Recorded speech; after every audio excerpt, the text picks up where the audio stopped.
Hi friends, இன்றைக்கி brown கொண்டு கடலை, வெள்ளை பூசணிக்காய், புளி குத்தின கூட்டு. ஒரு வெள்ளை பூசணிக்காய் எடுத்துன்னு சின்ன சின்னதாக நறுக்கி வச்சுக்கோங்க. கொண்டு கடலையை ஒரு ராத்திரி ஊற வச்சுக்கோங்க. அப்புறம் ஒரு நெல்லிக்காய் அளவு புளி எடுத்து ஊற வச்சுக்கோங்க.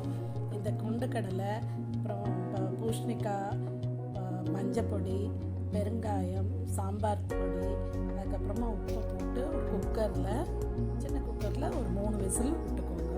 3 விசில் விட்டதுக்கப்புறம் ஒரு இதில் கொஞ்சம் தேங்காய், தேவையான அளவு தேங்காய், அப்புறம் கறிப்பொடி என்னோட இதில் ஆல்ரெடி இருக்குது என் சேனலில். அந்த கறிப்பொடி ஒரு 3/4 டீஸ்பூன் போட்டுவிட்டு நல்லா அரைச்சிக்கோங்க. அந்த விழுதை அரைச்சிட்டு இந்த விழுதை அந்த கொதிச்ச நல்லா வெந்த பூசணிக்காய் கலவை இருக்குல்ல, அதில் அதை கொட்டிட்டு இந்த கரைச்சி வச்ச புளி தண்ணியும் கொட்டிட்டு நல்லா கிளறி விட்டு சிம்மில் வச்சு நல்லா கொதிக்க விடுங்க. புளி பச்சை வாசனை போக மட்டும் கொதிக்க விடுங்க.